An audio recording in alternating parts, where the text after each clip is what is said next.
आज अंतर्राष्ट्रीय युवा दिवस है। ये प्रत्येक वर्ष 12 अगस्त को मनाया जाता है।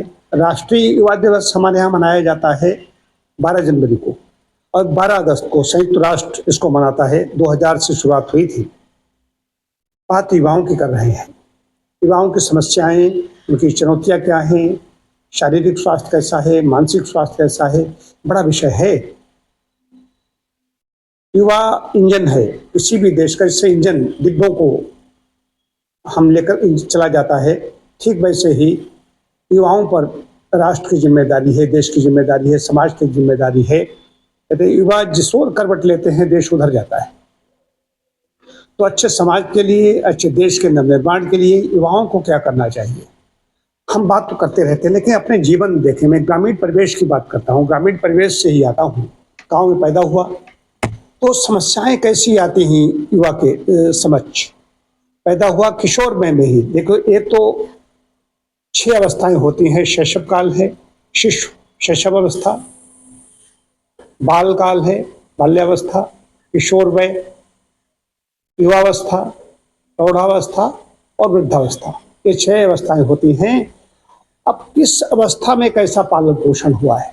दैन्य अवस्था है, निर्धनता है, या शिक्षा का स्तर गड़बड़ है? कई समस्याएं उसमें देखी जाएंगी। खाली युवा है, युवा देश का निर्माण कर देगा ऐसा नहीं। उनके संस्कार कैसे हैं, परिवेश कैसा है, किस पर्यावरण में कहाँ कैसे पले बढ़े, ये सब देखना पड़ता है। मैं अपनी बात बताऊंगा। किशोर में 14 वर्ष की अवस्था, 9th में पढ़ रहा हूँ। पिताजी का देहावसान हो गया। अब मैं क्या करूं? कोई दिशा देने वाला नहीं है। रिश्तेदार में या कहीं कोई रिश्ता भी नहीं है ज़्यादा। हमारा एक ननिहाल है, इसके अलावा कोई रिश्ता नहीं। दिशा तो सब लोग देखते हैं, देखा देखी पढ़ते चले जाते हैं। वो 9th में ऐसे पढ़ रहे हैं, सब्जेक्ट लेंगे, मैं भी 9th में सब्जेक्ट लूँगा। उन्होंने इंटरमीडिएट वहाँ से कर रहे हैं, हम भी कर लेंगे। स्थिति ऐसी है कि अपनी अपनी समस्याएं सब बताने लगते हैं। समस्या में यहाँ पर क्या बताऊँ, लेकिन घनघोर विपरीत परिस्थितियाँ हैं। न तो कोई बड़ा है घर में, न कोई चाचा है, न कोई ताऊ है। पिताजी भी अकेले थे, उनका निधन हो गया। माता जी हैं, मैं और मेरी बहन।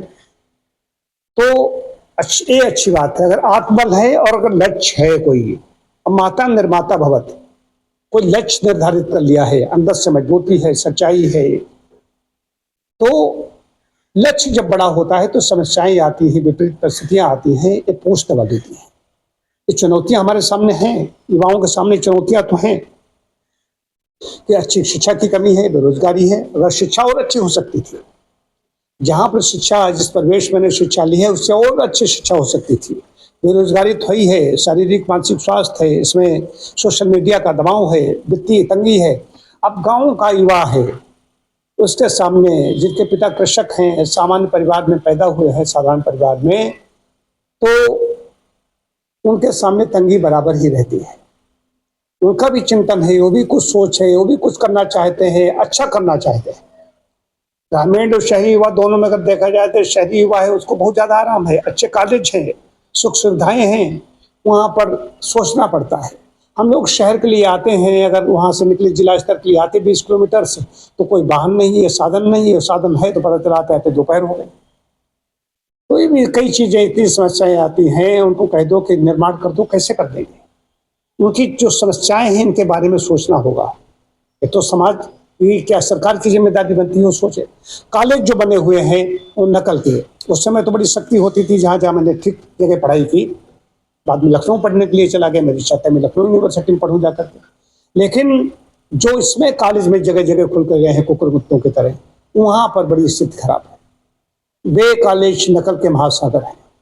युवा भी उसी में खुश है और डुबकी लगा करके सर्टिफिकेट लेकर के तो आ जाता है, कहता है कि मैं तो शिक्षित हूँ, शिक्षित बेरोजगार हूँ। लेकिन ठीक ठीक वो शिक्षित नहीं है। ठीक ठीक जो शिक्षित होगा वो खाली नहीं रहेगा। ये मैं अपने को सौभाग्यशाली मानता हूँ। मैं जहाँ जहाँ गया शिक्षा ठीक हुई। उसके बाद मेरी इच्छा थी कि मैं कुछ अलग करूँ, अलग करूँ, राष्ट्र के लिए भी अच्छा हो, देश के लिए, हमारे लिए अच्छा हो, समाज के लिए हो, मेरे लिए भी अच्छा हो। स्वयं शरीर भी मेरा है, तो मैंने एक ऐसी विधा चुनी। चुनौती थी इसमें भी, जब मैं लेकर के आया तब भी चुनौती थी, चुनौतियां थी, लोग नहीं जानते थे। मैं 6 महीने खाली रहा। लोग बिल्कुल जो जूनियर तक नहीं जिनकी पढ़ाई थी वो अच्छा पैसा पैदा कर रहे थे। तो इसमें समाज में क्या देखा जाता है, कौन पैसा ज्यादा पैदा कर रहा है। युवा कितना ज्ञानी ध्यानी है इसको महत्व नहीं दिया जाएगा। समाज में किसके पास कितनी साजो सामान, किसके पास ज्यादा है, किसने कितना ज्यादा पैसा पैदा किया, उसको यहाँ पे समाज भी उसकी वाहवाही करता है। समाज में विशेष रूप से भारतीय समाज की बात कर रहा हूँ, कोई प्रांत होगा तो होगा, लेकिन उत्तर प्रदेश की बात कर रहा हूँ। यहाँ पर एन के प्रकार जो पैसा पैदा कर रहा है उसकी कमाई कैसे की है उसकी सराहना होगी, कैसे भी की हो। और जो कमाई नहीं कर रहा है उसकी सराहना नहीं की जाएगी। क्या देखते हैं यहाँ पर युवा देखता क्या है, सम्मान नेताओं का हो रहा है। नेता निरक्षर है, उसकी एजुकेशन कम है, उसको लोग बुलाते हैं अपने यहाँ। अब एक पढ़ा लिखा, एक ईमानदार, एक नैतिक, एक चरित्रवान, उसकी अनदेखी की जाती है। तो भीड़ की शोर बढ़ रही है कि एक प्रोफेसर बैठा रहेगा साइड में, लेकिन एक IAS IPS को बुलाया जाएगा, जबकि प्रोफेसर की ज्यादा वैल्यू है, लेकिन वो बुलाया जाएगा। मानसिकता बता रहा हूँ। विदेशों में क्या होता है कि वहां पर अगर प्रोफेसर आ गया है, IAS IPS कोई भी हो, तो पता चला कि लीडर भी है, प्रेसिडेंट भी वहां खड़ा हो जाएगा, उठ करके सम्मान करेगा कि प्रोफेसर आया हुआ है। यहाँ पर क्या है कि नेता आएगा, वो देखेगा कितने लोग उठ के खड़े हुए, जो बिल्कुल मूर्ख टाइप का नेता है।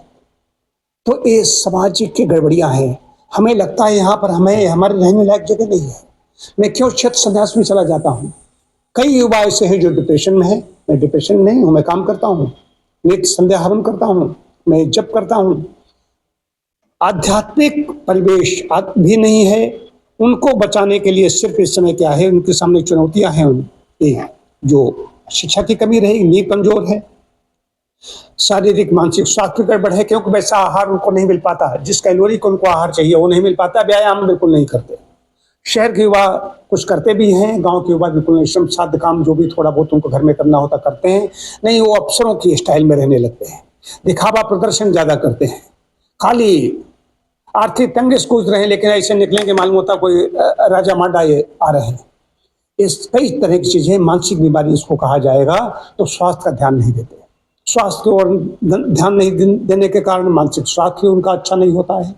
स्वस्थ शरीर में ही अच्छा मन का वास बताया गया है।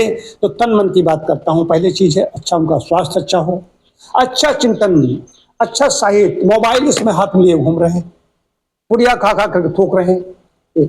मुझसे बोलते हैं तो गाली दो रहे हैं, अपने दोस्तों को गाली देकर बोल रहे हैं।